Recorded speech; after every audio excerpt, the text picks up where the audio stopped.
Hai teman-teman, balik lagi nih sama aku, Selwidio Tami, mahasiswa pendidikan non formal Universitas Bengkulu. Pada vlog kali ini, kita akan ngebahas sebuah topik tentang kebijakan gender dan dampaknya dalam pemberdayaan perempuan untuk memenuhi tugas dari mata kuliah Strategi Pemberdayaan Perempuan dan Lansia dengan dosen pengampu Yuleni Mantili Hutauruk, MED. Jadi, topik ini sangat penting untuk kita bahas karena dalam kehidupan kita, dalam kehidupan sehari-hari itu masih sering melihat adanya perbedaan perlakuan antara laki-laki dan perempuan, baik dalam segi pekerjaan, akses pendidikan, maupun untuk kesempatan berpartisipasi di tengah masyarakat. Nah, sebelum kita masuk lebih jauh, kita perlu memahami apa sih itu gender. Jadi, teman-teman, untuk gender itu berbeda dengan jenis kelamin. Nah, kalau jenis kelamin itu sifatnya itu seperti misalnya atau seks itu bersifat biologis dan sudah ditentukan sejak lahir, misalnya laki-laki dan perempuan itu secara fisik. Nah, sedangkan untuk gender itu adalah peran atau posisi yang dibentuk oleh masyarakat. Contohnya seperti anggapan bahwa perempuan itu harus mengurus rumah tangga, sedangkan untuk laki-laki itu bekerja di luar rumah. Padahal sebenarnya peran seperti itu bukan sesuatu hal yang mutlak. Peran tersebut bisa berubah tergantung dengan perkembangan zaman, budaya, dan kondisi sosial di masyarakat. Namun dalam praktiknya, seringkali bahwa perbedaan ini sering menimbulkan ketimpangan gender, di mana perempuan kadang mendapatkan kesempatan yang lebih sedikit dibandingkan laki-laki. Karena itulah muncullah berbagai kebijakan untuk mendorong kesetaraan gender. Selanjutnya itu ada kebijakan gender dan pemberdayaan perempuan. Di Indonesia sendiri, bahwa kebijakan gender ini mulai menjadi perhatian sejak akhir tahun 1990-an. Tonggak pentingnya adalah dalam sebuah kebijakan Instruksi Presiden Nomor 9 Tahun 2000 tentang pengaruh utamaan gender dalam pembangunan nasional. Kebijakan ini mewajibkan bahwa semua lembaga pemerintah itu untuk memasukkan perspektif gender dalam perencanaan dan pelaksanaan program pembangunan. Selain itu, komitmen Indonesia juga terlihat melalui ratifikasi CEDAW, yaitu Konvensi Internasional yang bertujuan untuk menghapuskan diskriminasi terhadap perempuan. Nah, kebijakan gender ini adalah kebijakan yang dibuat untuk memastikan bahwa lelaki dan perempuan memiliki kesempatan yang sama dalam berbagai bidang kehidupan. Tujuan kebijakan ini bukan untuk membandingkan siapa yang lebih baik, tetapi untuk menciptakan kesempatan yang adil bagi semua orang. Nah, di Indonesia sendiri untuk upaya pemberdayaan perempuan ini sudah dilakukan melalui berbagai program, misalnya itu melalui program pelatihan keterampilan, bantuan usaha bagi perempuan, serta misalnya untuk peningkatan akses pendidikan bagi perempuan.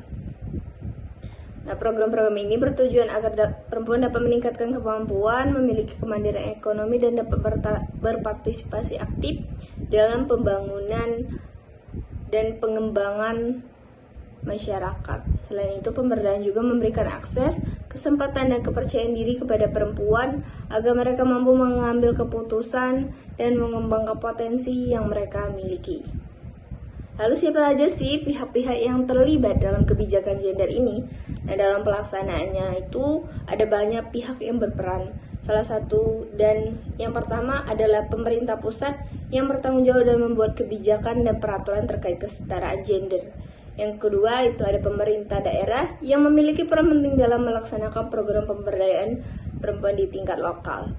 Dan selain itu ada lembaga swadaya masyarakat atau organisasi perempuan yang peran besar dalam mendampingi masyarakat serta memperjuangkan hak-hak perempuan. Tidak hanya itu juga, yang keempat ada lembaga pendidikan dan akademisi yang juga memiliki peran melalui penelitian, kajian ilmiah serta pendidikan yang berkaitan dengan kesetaraan gender.